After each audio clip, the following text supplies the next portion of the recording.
మెదక్ జిల్లా ప్రసిద్ధ పుణ్యక్షేత్రం ఏడుపాయల శ్రీ వనదుర్గా భవాని దేవస్థాన ఆలయాన్ని భారీ వర్షాల నేపథ్యంలో ముందస్తుగా ఆలయ ఈవో సిబ్బంది పోలీసులతో కలిసి మూసివేశారు.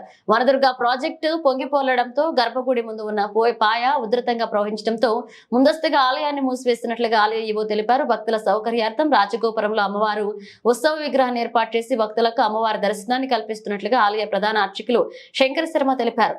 అమ్మవారి దర్శనానికి వచ్చే భక్తులకు పోలీసులు పటిష్ట భద్రత ఏర్పాటు చేశారు. వనదుర్గా ప్రాజెక్టు ఉధృతంగా పొంగిపొర్లుతుండటంతో మత్స్యకారులు ఎవరూ కూడా చేపల వేటకు వెళ్లకూడదని నీటిపారుదల శాఖ అధికారులు తెలిపారు.